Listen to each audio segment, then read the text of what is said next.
What does grief look like? A lot of people are grieving, but they don't know. Grief can come in different forms, in different shapes. The way one person grieves is different from the way another person grieves.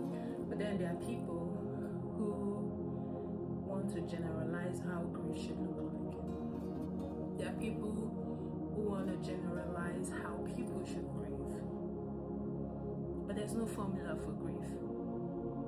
There's no timeline. There's no specific way one can grieve. And that's why I have an issue with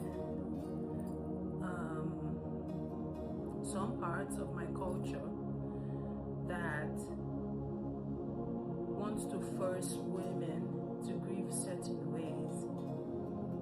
You have to shave your hair off your head. You have to wear money clothes for certain duration. It used to be like 1 year. You can't work, you can't interact with people, you're just indoors, you can't come out. That's the mourning period. And then after 1 year, you go about your business. But now it's been reduced to like 3 months, or after the funeral rites are completed. Some people will tell you that you have to grieve by maybe spending the night with the deceased, drinking the water that was used to wash the deceased. It could look like not showering for a certain number of days. After the set days, you go to a secluded part to wash off. So many cultures and traditions want to depict how grief should look like, how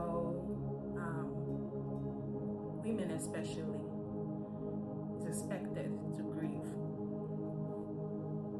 Now, culture aside, when you add all of these cultural expectations of grief to how you're really feeling, that can mess up with your mental health. And you have to meet up these cultural expectations, and then you forget to think about how you're really feeling. For some people, grief could be overwhelming sadness, not able to do anything, questions about existentiality, asking yourself, what is my life purpose? What is this life about? Asking yourself, why? And if you are a person of faith, asking God, why? Why would you let this happen? Why would you let them go? Why? Grief could look like anger. Angry at the world for moving on too quickly. Angry that all you feel is numbness, but the world is still moving on. Angry that they were here, and it seems like you're the only person who remembers. Grief could look like holding on and never letting go, wanting everything they left the same way it was, because it gives you peace that they were once here. It reminds you that they were once here. Grief could look like silence.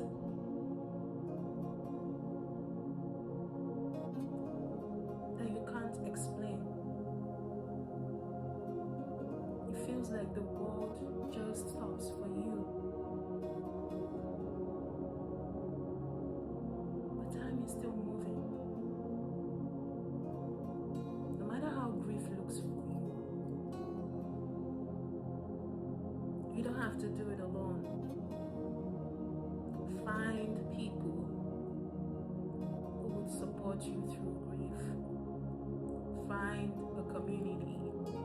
Find a social support group that could help you through grief.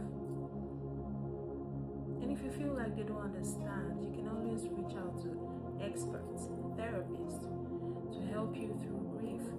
Because grief doesn't have a timeline. It could take years. And honestly, we never get over grief. We only learn to carry the memories of our loved ones. We only learn to live life even in their absence. We only learn to hold on to those memories, cherish them. We only learn to live with the pain of them not being here. We only learn to appreciate time that we have left and hoping that one day we'll see them again. We only learn to carry grief differently so that it doesn't hurt so much that it affects your day-to-day activities, but it strengthens you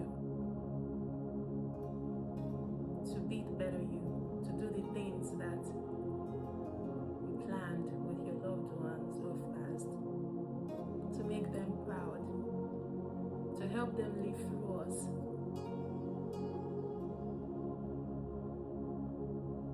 If you're grieving, if you've had losses, and you don't know how to carry it, you don't know how to go about your day-to-day activity without feeling down,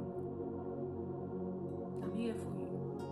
You can always reach out and we can cry together. We can process those feelings and emotions. We can learn to make our loss a strength instead of something that weighs us down. Reach out and let's work together